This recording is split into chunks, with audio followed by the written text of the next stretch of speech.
Hi, my name's Rowena and I run intuitive painting and wellbeing workshops for women to help you reconnect with your flow and inner peace and joy that's always here. But sometimes we forget this.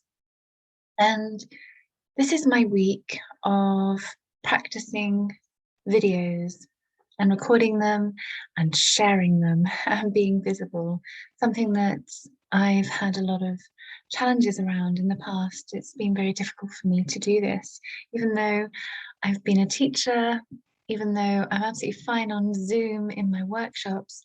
When it comes to recording and making videos like this to myself on the screen, and then sharing them, I'm sure many of you can agree, it's quite a difficult thing, or it can be for some of us. Okay, so this is number 3, and this is a Willingness Wednesday. So this is the Wednesday willingness to let go of judgment, even a little bit more. Because when people say to us, oh, just don't judge yourself, that's not something that perhaps we can drop straight away. It's from ingrained patterns and experiences that we've had that we're perhaps not even aware of, that creates an environment that means we judge ourselves really harshly, usually severely. And we're also acutely aware of the judgment of others. And perhaps they're not judging us as much as we are judging them in imagining they're judging us. And we get this whole cocktail of difficulty that spirals down. And this links very much with intuitive painting, which is what this week of sharing videos is all about as well. In intuitive painting, we're letting go of judging how we're painting and the end result. So it's a joy in the process, an allowance of this flow of one mark leading on to the next, leading on to the next, leading on to another color, and elements being revealed without our wants or intentions or our own desires for how it's going to be. It's an allowance of being surprised as well at what emerges, but also not judging. So there's no such thing as a good or a bad or a right or a wrong way to paint intuitively. There's only what emerges, what comes up. And that's such a beautiful freedom, one that doesn't come easily to some people, because it means letting go of the sense of control that we might feel we need to keep. It's an allowing something beyond us and our ego to come through. Also, we may have been trained, if we've been to art school or if you've done art qualifications, there's very much an onus on what is good, what is bad, what is right, what is wrong. This is an example of good art. This is an example of what you shouldn't do. And that can really stifle us. And it can stop us even picking up the crayon or the pastel or the paint. And when you're faced with a blank sheet of paper, it can be absolutely overwhelming and daunting.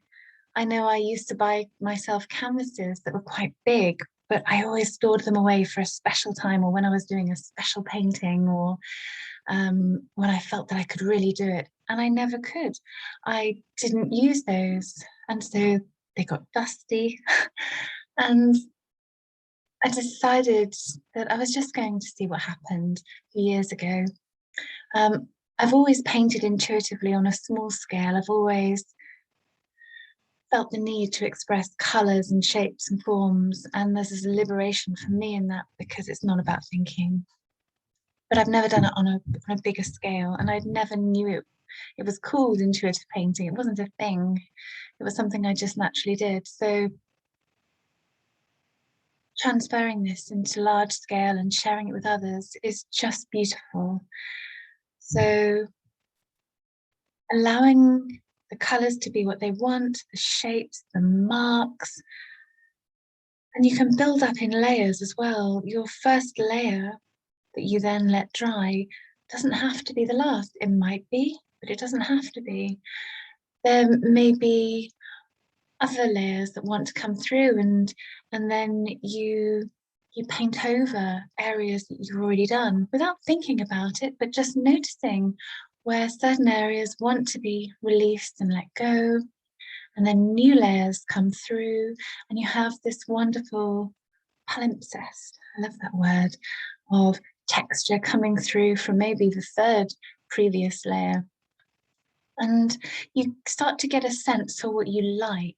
Rather than controlling, you get a sense for what you like that is revealed. So you might like that colour next to each other, and you just notice this. You don't judge it. You just notice that certain mark. Oh, I like the intensity of that mark, or I like the gentleness of that mark.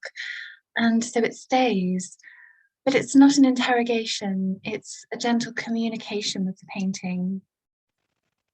And what we find when we do this more and more is that it spills over. This gentle conversation with what's happening spills over in our everyday lives, and we stop judging ourselves, and we allow the process to unfold in painting as in life. And what you'll find truly is that things start to unfold that you could never have planned or even being conscious of happening. You know, things happen by themselves in a way that you could never control, and in such a better way when you're quiet, when you release control, the most beautiful things happen. And yeah, so as I was saying, this is the same in painting as in life, letting go of the outcome.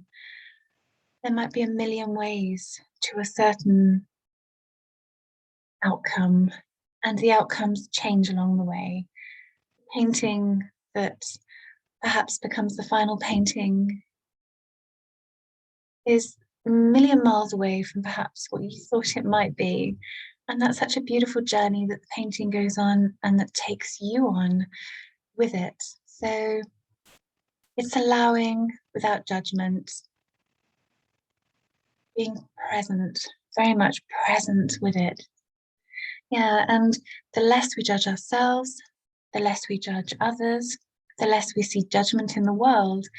You know, all of these layers that we put on to the world, they're not intrinsic in the world. It's conditioning, societal, education, parental, all sorts of cultural conditionings that we have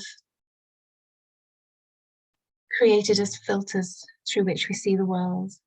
And how beautiful it is when we can take those glasses off, those lenses. And just one final thing, because I know this has gone on for so long, but it applies to our painting, our intuitive painting, and our life as well. And it's something that Robert Holden, who I really like listening to Robert Holden, he asks himself the question, what is it like to be me when I'm not judging myself? There's something about that. What is it like to be me when I'm not judging myself? So much stuff just melts away, just falls away. And it's beautiful. You know, who am I when I'm not judging myself? Well, I just am. There's an amness and a natural joy that's beyond the concept of joy, beyond the concept of anything. There's just a here-ness and an is-ness, as Mooji calls it. So I've gone a bit off on a tangent today, but I'm feeling more natural in talking to you, and I'm sorry it's gone on and on and on and on. But tomorrow I really will try to limit it to 1 to 2 minutes. So anyway, have a wonderful Wednesday with a willingness to let go ever more of judgment of yourself and others. And I'll see you tomorrow. So have a lovely day. Bye.